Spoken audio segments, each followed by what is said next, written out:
그리고 또 이제 949년, 한 80년 지나가지고 이제 또 이적이 생기는 거예요. 그러니까 모광 때. 모광이 유명한 사람이거든요. 목천자전이라고 해서 저 모광이 막 천하를 다니는 이렇게 뭐라 할까. 쏘댕기기 전문?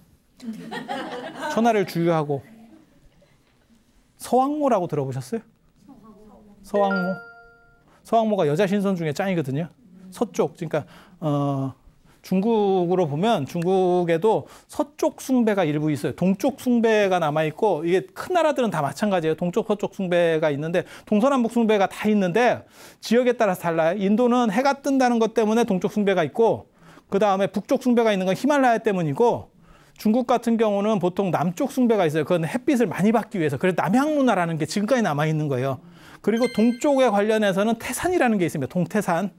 동쪽의 태산. 그리고 서쪽에 뭐가 있다라고 얘기하냐면 여기가 히말라야 쪽이에요. 서쪽으로 가면 중국의 서북쪽으로 가면. 그래서 여기에서 이상적인 산이 있어. 중국 사람들이 생각했던 올림푸스 산 같은 히랍 신화의 올림푸스 산 같은 게 그게 곤륜산이에요. 곤륜산.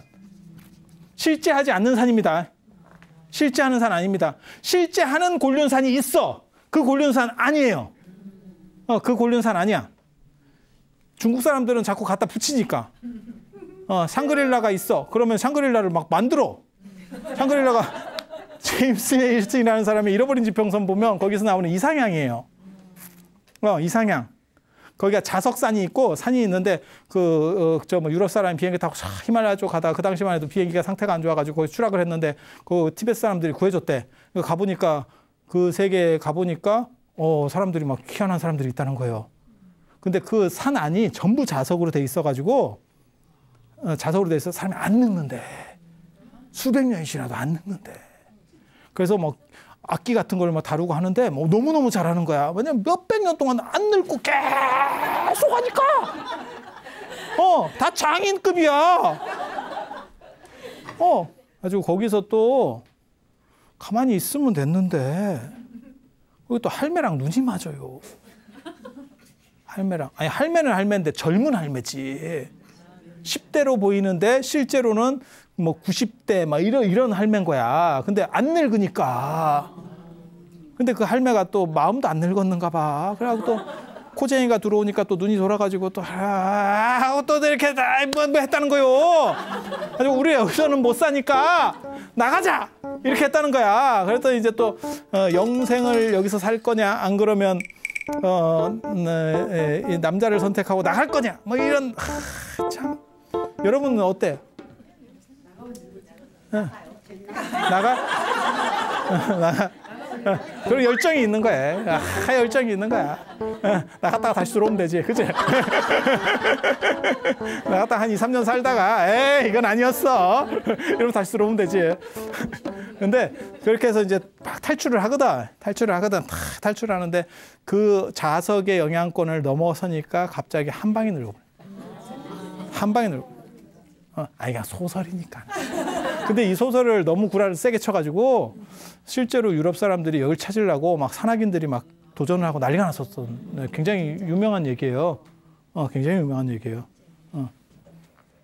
근데 그런 데를 진짜로 지명을 만들었거든. 그래서 구체구 옆에 샹그릴라가 있습니다. 아바타 뭐 찍었다 하니까 아바타 산 만들듯이 막 이렇게 막 중국 사람들 다 만들어요. 중국 사람들은. 그리고 우리도 마찬가지예요. 우리도 갖다 이렇게 이름 붙이는 경우들이 있어요. 그 태백산이지. 제일 유명한 게 태백산. 당군 그 신화에 보면 환웅이 내려온 데가 태백산 신단수로 내려오잖아요. 그 태백산. 그러니까 그거는 실제 하는 산이 아니야. 근데 우리가 태백산 하면 조정래 태백산맥 이렇게 딱 떠오르잖아. 그 태백산이 떠오르잖아요. 그래서 태백산 사고 뭐 각황사에 있었어요. 뭐 저 딱 이런 얘기들 딱 나오듯이 그렇게 나가는 거죠. 그래서 원래는 신화적인 곤륜산도 신화적인 거예요. 근데 저 곤륜산에 서왕모라고 하는 여자 신선 대장이 있어. 저 주모광이 거기를 이제 마차 타고 샥 가지고 그 서왕모랑 또 바람이 나는.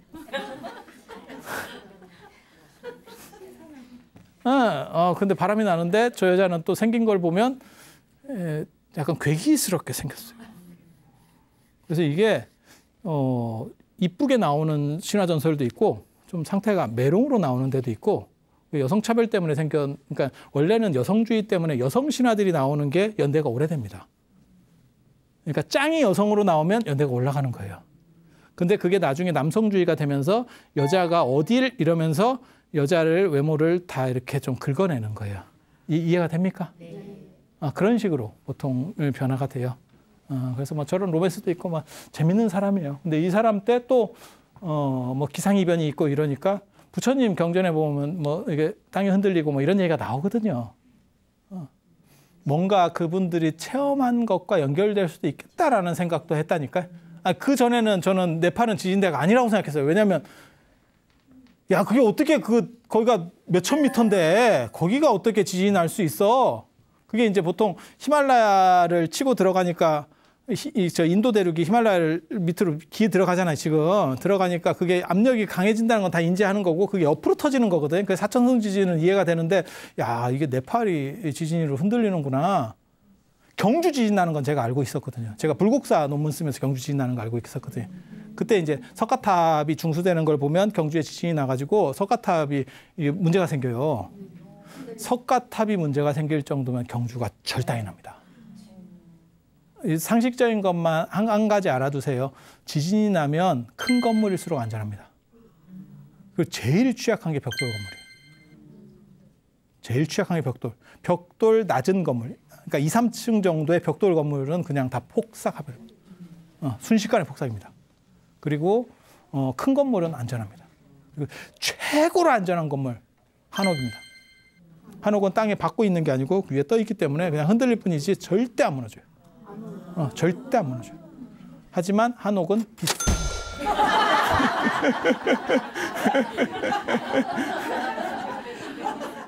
그래서 그런 식의 이적들이 또 발생하니까 이제 이렇게 2월 15일 날 이제 호다한테 물어보니까 이제 이게 기상 보고 옛날에 점쟁이 기상 뭐 이렇게 다 같이 합니다. 신관들 같이 다 해요. 그래서 이 사람한테 물어보니까 그 부처님이 전에 태어나셨던 그분이 돌아가셨다. 뭐 이렇게 했다는. 그래서 이게 주서이기설이라고 하는 걸로 어떻게 보면 가장 영향력이 있던 설이에요. 최근 들어서 이제 지금은 우리가 이 설을 씁니다. 이 세 번째 설을 쓰는 거고 지난번에 실크로드 얘기할 때 이 얘기 잠깐 해드렸었죠. 한무제가 흉노를 정벌하고 그 이제 흉노 정벌하는 과정에서 장건이라는 사람이 파견됐고 그 다음에 이제 나중에는 이제 직접 전쟁을 벌어지거든요. 곽거병, 위청 이런 사람들, 종실, 그러니까 외척들인데 장군으로서 대단한 사람들이에요. 소년 장군이 옛날에는 참 세거든요. 소년 장군들. 지금은 장군하면 다 영감들로 생각하지만 예전에는 소년 장군들이 앞에 나가지고 확 치면 뭐 10대 후반, 20대 초. 우리도 소년 장군으로서 유명한 사람 있잖아요. 남이, 아기발도, 이성계한테 죽는 외구. 아기발도. 그 아기발도가 사람 이름이라는 것도 있고 진짜 아기 같다라 해서 아기발도라는 얘기도 있고 뭐 별 얘기가 있어요. 그 뭐 최고 그 당시 외구로서는 이성계가 외구 투벌 할 때 최고 장군이었잖아요. 근데 이성계가 활로다가 탁 그래가지고 그런 얘기 몰라요? 그냥 그렇다 치고 그렇다 치고 그래서 그런 것들이 있어요. 그래서 지난 시간에 얘기했던 위태천도 일종의 그런 소년장군 계열이에요. 그래서 위태천을 또 다른 말로 동진보살이라고 하는 거고 젊은 식으로 해서 딱 나오죠. 그러니까 젊고 힘센 사람이 뭐 생각하시면 되냐면 10대 후반에서 20대 초반까지 그때 근력이 제일 좋잖아요. 이때 힘이 좋은 사람들이 있거든요. 그런 사람들이 앞에 나와가지고 치고 막 이렇게 쫙 뭐 그러니까 뒤에서 작전 짜는 게 아니고 장군으로 막 앞에서 치고 나가면 승패가 갈린다는 거죠. 그런 용감한 사람이 한 병이 막 일당백으로 해서 앞에서 쫙 쳐주면 장비 같은 캐릭터로 해가지고 장비가 18세 장비야. 그래갖고 막 치고 나간다고 생각을 해봐. 그러면 감당이 잘 안 되겠죠. 상대 입장에서는. 그런 거 생각하시면 돼요. 그래서 동진보살도 내나 그런 택입니다. 그래서 뭐 소년의 몸으로 뭘 어떻게 해가지고 동진보살 500생을 뭐 보냈다는 동말 그거 거짓말입니다. 그런 이야기가 있어요. 위태천 그것도 다 젊은 장수 얘기고 우리 거기에 보면 서유기나 이런 데 보면 뭐 나타태자 이야기라든지 안 그러면 저기 뭐야 홍해야 이런 것들이 다 서유기 홍해야대전 뭐 이런 거 모르세요? 우마왕 아들. 그래서 손오공하고 가장 강력하게 다이다이 붙으면서 충돌하는 꼬마예요 다. 그렇다 치고 이 곽거병이 휴도왕을 잡는데 흉노의 소왕, 그러니까 대왕은 아니고 그러니까는 뭐 그룹으로 얘기하면 뭐 삼성 그러면 회장이 있고 밑에 사장단 중에 하나를 잡은 거예요. 근데 이게 이제 슈도왕, 슈도가 이제 부도, 붓다의 음사. 뭐 이런 식으로 보면 저 사람이 이제 금인을 모시고 있어서 그게 이제 나중에 경주김씨까지 넘어온다. 제가 그런 얘기 잠깐 해드렸잖아요. 그죠? 그렇게 해서 요걸 불교의 시작으로 보면 연대가 기원 전으로 올라간다. 라고 하는 설이 있는 거고. 근데 이거를 또 그 금인을 불상이 아닌 걸로 또 보는 경우들도 많이 있어요. 불상이 아닌 걸로 보는 경우들도 많이 있어요. 저는 저거를 불상으로 봐도 큰 문제는 없다. 라고 보는 거거든요. 왜냐하면 저 시대면 불교가 들어가야 돼요. 왜? AD 67년에 불과 한 지금 이렇게 보면 한 180년 뒤인데 그럼 차이가 큰 거 아닙니까? 아니에요. 이건 바깥쪽이잖아요. 만리장성 바깥쪽이잖아요. 그래서 만리장성 안쪽으로 어디까지 들어가냐면 황실까지 들어가는 거거든요. 이 명자가 들어간다는 거는 이거 밝은 명자거든요. 정치 잘한 사람이에요. 저 양반이 꿈에 이제 금인 강정설 꿈을 꿨더니 꿈의 대전 앞으로 금빛 나는 사람이 다 이게 금빛이에요. 부처님을 예전에 도교에서는 뭐라고 불렀냐면 황면노자라고 불렀어요. 노란색 노자, 골드 칼라 노자. 그렇게도 불렀어요. 그렇게 해서 이렇게 탁 대전으로 이렇게 대전 앞으로 쫙 내려오더래. 이게 CG 이런 걸 하면 되게 좋은데 기술이 쉽지 않을 거야. 이렇게 쫙.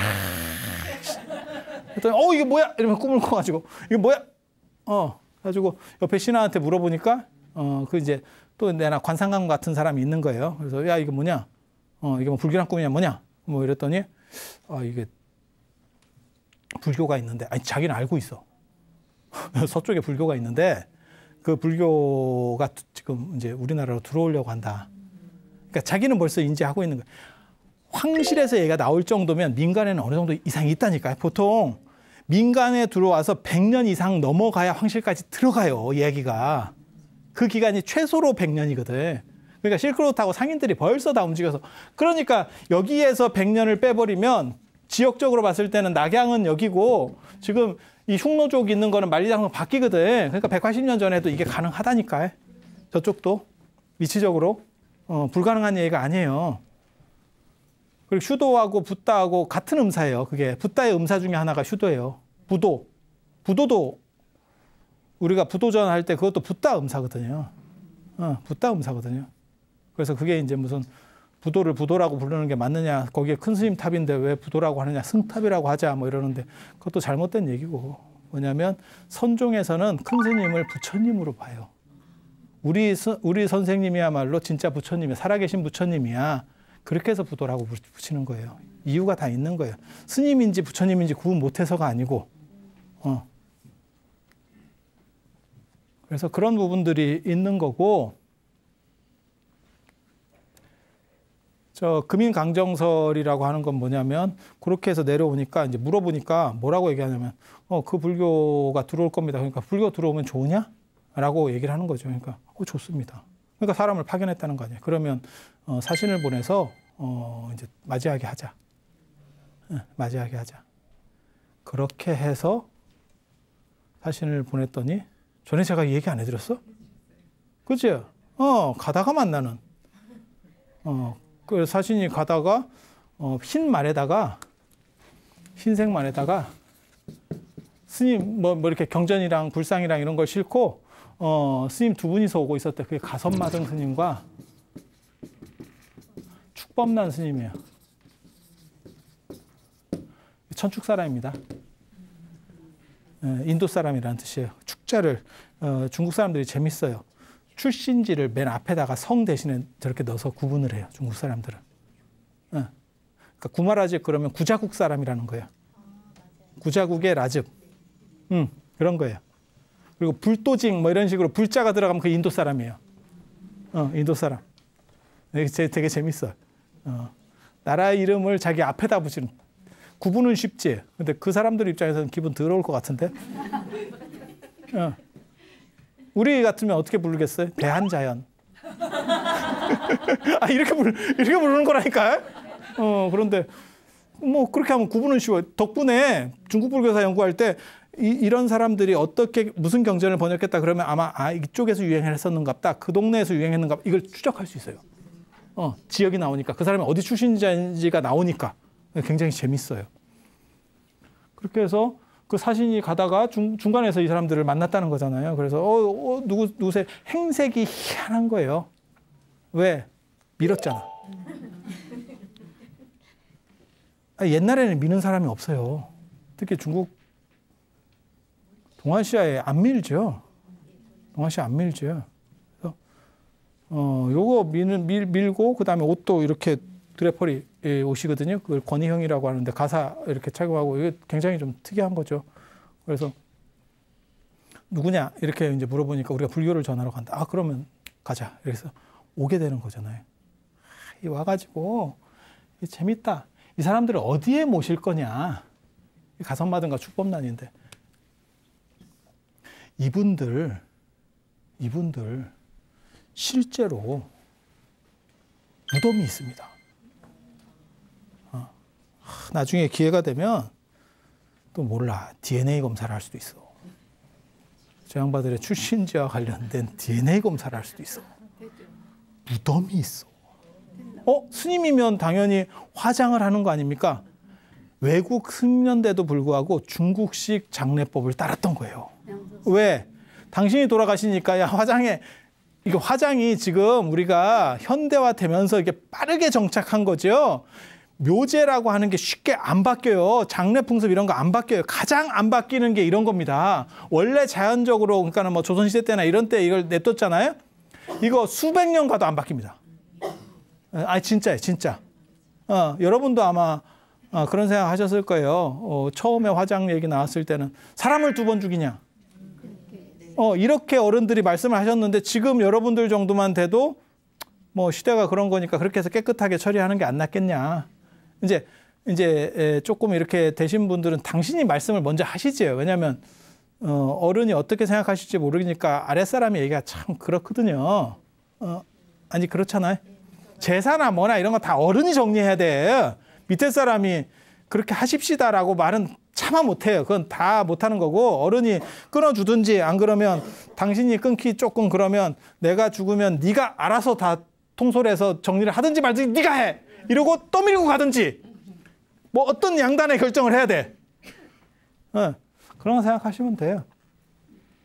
그래서 이분들은 외국분이고 당연히 화장할 줄 알았지만 장례는 누가 지내줘요? 남은 사람들이 지내주는 거죠. 그리고 그 사람들은 중국 사람이죠. 그러니까 서양 선교사 들어왔다고 생각하면 돼요. 서양 선교사가 들어와서 여기서 만약에 뭐 천주교 구한말에 들어와서 돌아가셨어. 그러면 그거를 한국 사람들이 신자들이 좀 남아있는 거야. 그 사람들이 어떻게 했겠어요? 우리 식으로 매장했겠지. 아니 그런 식으로 했겠죠. 왜냐하면 그런 문화도 잘 모르고 상황 파악 잘 못하니까. 그래서 그 무덤이 남은 거예요. 그래서 이분들을 모신 데가 어디냐면 홍로시라고 하는데요. 홍로시. 이게 낙양이 중요한 데입니다. 여기 서주 시대부터 이제 낙양이 진리하다. 낙양이 구조의 수도예요. 9왕조의 수도. 그 옆에 있는 장안은 13조 왕조의 수도. 비정통 왕조까지 치면 잠깐씩 하는 난 이렇게 다 잠깐 들어오는 애들 치면 한 17조 고도입니다. 별로 그렇게 감동적이지 않은 거다. 이거 굉장히 대단한 건데요. 야, 이거 뭐 또 엄청난. 만약에 왕기가 쇠한다라고 치면 저건 또 말이 안 되는 거거든. 참. 여러분들이 13조 고도, 9조 고도 이런 얘기를 해줘도 이런 반응을 보이는 게 굉장히 놀라운데. 뭔가 이런 얘기를 하면 그래서 지금도 실제로 지금 그 장안이 지금은 서안, 시안이라고 하는데 거기 가면 13왕조 쇼라고 하는 게 있어요. 그러니까 그 쇼를 하면서 13왕조들의 그 옷을 갈아입으면서 이렇게 보여주는 거죠. 그래서 뭐 그런 것들이 있습니다. 그래서 낙양이 동주 시대의 수도에서부터 시작해서 이 동한에, 그러니까 후한, 한나라가 한고주 유방이 서한. 그냥 원래대로 하면 한이에요. 그리고 거기 중간에 이제 왕망이라고 하는 외척이 신나라를 세워요. 신나라 잠깐 하다가 이 왕망이라고 하는 사람이 너무 이상적인 사람이어가지고 나라가 망합니다. 이 왕망 어디서 들어보지 않았어요? 네. 어디서 들어봤어요? 왕망 어디서 들어봤어요? 대박 망했다? 태양산에 가봐. 태양산에 가면 왕망명. 왕망이 도망했다. 몰라? 모르면 말고 있어. 그 신나라 잠깐 있다가 태양산 안 가봤어요? 그 유행한 지가 언젠데? 그게 태행, 우리로 하면 가랭자인데, 그건 거기서는 또 항으로 읽어요. 왜 발음이 두 가지 발음이 나거든. 그리고 나중에 이제 광무제 유수의 동한, 새로 이제 한나라가 복귀가 되는 거죠. 그리고 이제 나중에 이게 쭉쭉쭉 가다가 삼국지 가면 이제 촉한 이렇게 나가는 거잖아요. 근데 들어봤잖아요. 다 들어보신 얘기예요. 그렇게 해서 이 동한의 수도가 낙양이에요. 네. 그래서 이 낙양의 수도를 정했기 때문에 낙양으로 그 사람들이 왔고 거기에서 영빈관에 해당하는 게 홍로시예요. 그 당시 이 시가 이게 관청시자입니다. 원래 이름이 관청시자. 절사자가 아니고 관청시자. 그래서 여기에다가 이제 이렇게 날일자가 붙으면 시간시가 되고, 그 다음에 여기서 말씀원자가 붙으면 시를 짓는다 할 때 시. 그래서 이 발음이 시라는 걸 알 수 있어요. 시가 상속되고 있죠. 그래서 사가 아니고 원래는 시라고 하는 거고, 그리고 저 이제 그래서 예전에 제 아는 선생님이 한문학과 선생님이었는데 희한한 얘기를 하더라고. 이게 시라고 하는 게 절에서 쓰는 말이래. 절에서 쓰는 말은 다 시래. 그래서 내가 뭐라 그랬냐면, 웃기고 있네. 그럼 사라고 그래야지. 어디다 약을 팔어? 그 양반이 너무 불교적이더라고. 아유, 한문학과 교수인데. 그래가지고, 그런데 또 스님이 또 입장에서 어디다 그런 약을 팔어? 이렇게 하기도 조금 그렇고. 그래서, 아, 그래요? 이렇게 하면서, 그건 아닌데. 이러고 나갔지. 그래서 요 홍로시랑 관련된 아주 진귀한 이야기. 그게 비법분경의 고사. 그 다음에 불교가 처음에 어떻게 틀을 잡게 되는지에 대한 이야기들. 오늘은 시간이 다 됐으니까 제가 다음 시간에 이어서 해드릴 수 있도록 그렇게 하겠습니다. 자, 고생들 하셨습니다.